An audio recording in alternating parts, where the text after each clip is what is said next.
Assalamualaikum warahmatullahi wabarakatuh. Saya Syifa Nabila dari Fakultas Tarbiyah, jurusan Pendidikan Agama Islam semester 8 akan mereview jurnal yang berjudul Hukum Menikahi Pezina pada Fenomena Married by Accident. Diterbitkan di Universitas Islam Negeri Maulana Malik Ibrahim.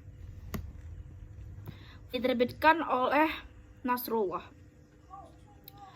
Jadi Islam adalah agama rahmatan lil alamin yang membawa kedamaian bagi siapapun dan memberikan kemaslahatan ataupun kemudahan bagi seluruh umat. Bersamanya berkembangnya persoalan kehidupan umat Islam yang dinamis saat ini, maka eksistensi dari agama sebagai alat untuk mengontrol kehidupan umat Islam manusia sangatlah dibutuhkan. Hukum Islam memiliki cangkupan yang luas dalam mengatur segala bentuk tindakan mukallaf selama ia hidup. Hukum Islam juga mengatur mengenai relasi ataupun interaksi seorang muslim dalam kehidupan sosial mereka. Besar jumlah kasus yang tergolong pada pemahaman terkait fenomena ini perlu untuk ditinjau lebih dalam. Maka, bagaimana pandangan hukum Islam dalam menanggapi fenomena tersebut? Dari salah satu hadis yang bersumber hukum muttafaq yang disepakati oleh para ulama yang perlu ditelisik lebih dalam mengenai kehujahannya. Tidak terkecuali mengenai persoalan ini. Salah satu hadis yang relevan terkait isu married by accident ini ialah hadis tentang menikahi pezina dalam Sunan Abu Daud nomor 2052. Pemilihan hadis ini didasarkan penelitian ini adalah penelitian yang bersifat kualitatif dengan menggunakan metode penelitian kepustakaan atau library dan pendekatan menggunakan hadis. Penelitian diawali dengan menelusuri data-data yang diambil dari buku, kitab klasik, dan karya-karya artikel di beberapa jurnal.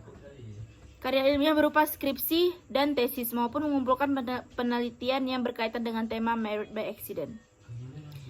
Metode dalam hadis haji riwayat Abu Daud nomor 2052 menurut Arifuddin Ahmad dapat dilakukan dengan interpretasi intelektual. Setelah memperoleh data-data yang mendukung, penulis akan membaca dan menganalisis data yang didapatkan serta memetakan data mengenai married by accident.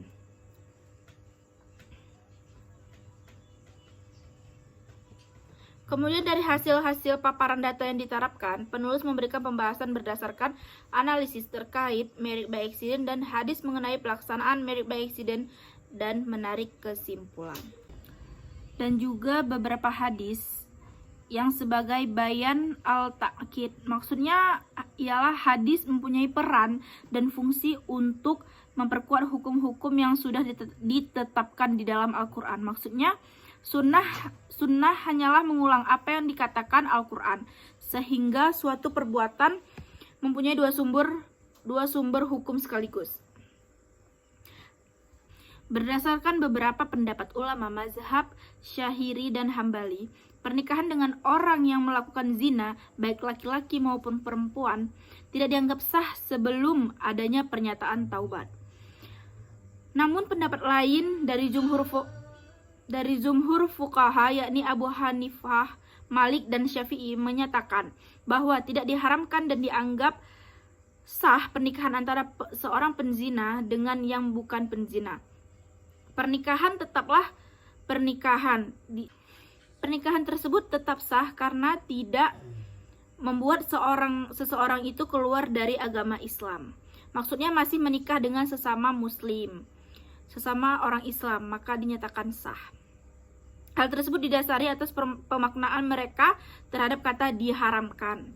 Dalam akhir ayat 3 tersebut bukan untuk mengharamkan atau pengertian hukum, melainkan pengertian kebahasaan, yaitu terlarang, untuk mencegah. Dalam konteks ayat ini menjelaskan bahwa hal tersebut tidak wajar dan kurang baik. Jadi kesimpulan yang bisa diambil dari artikel ini, Dilihat dari segi kualitas, hadis tentang larangan menikahi penzina dalam hadis riwayat Abu Daud nomor 2052 dapat dikategorikan sebagai hadis yang sahih karena memiliki sanad yang muttasil, kualitas para perawi thiqah dan tidak ditemukan adanya syuzuz dan illah. Kemudian berdasarkan analisis kritik sanad dan matan dapat dipastikan bahwa hadis riwayat Abu Daud ini dapat dijadikan hujjah sehingga dapat dijadikan salah satu pedoman dalam hukum terutama mengenai menikahi pezina. Dari hasil analisis ini, dari pemaknaan hadis riwayat Abu Daud nomor 2052 menyebutkan bahwa jika dikaitkan dengan fenomena married by accident saat ini, maka hukum menikahi seorang pezina itu diperbolehkan dengan melihat kemaslahatan di dalamnya. Sekian dari saya. Assalamualaikum warahmatullahi wabarakatuh.